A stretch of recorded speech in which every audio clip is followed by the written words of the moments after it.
Il y a 10 ans, on était encore quelques militants. Aujourd'hui, on est sorti de cette sphère des militants, même s'il faut toujours l'être, je pense. Et on touche pas simplement des gens qui vont y aller pour les valeurs, mais des gens qui ont compris que c'est de la gestion de risque ou c'est de la création d'opportunités. Et le métier de directeur de développement durable, et on le voit dans le C3D, a évidemment évolué avec des fonctions beaucoup plus systémiques, quelque part.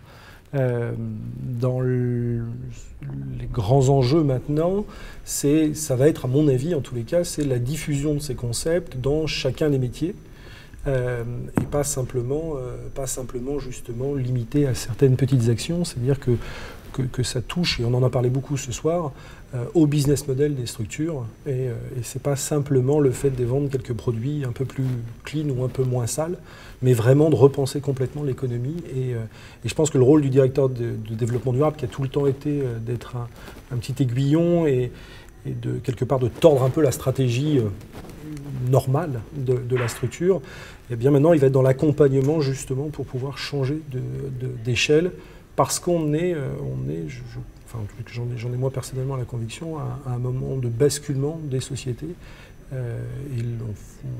Nous, quand on forme des étudiants, on les forme à des métiers qui n'existent pas, enfin qui n'existent pas encore, et dans des entreprises qui ne sont peut-être pas encore là. Donc des belles choses encore à faire, et je pense que le C3D a un rôle absolument essentiel, non seulement parce qu'on l'a vu ce soir, il y a des anciens. C'est-à-dire qu'il y a les pionniers du développement durable qui sont là, et puis il y a les nouveaux dans la fonction, ou même des plus jeunes qui arrivent et qui vont pouvoir se nourrir aussi de cette expérience. Et puis c'est ce brassage-là que je trouve absolument super au C3D.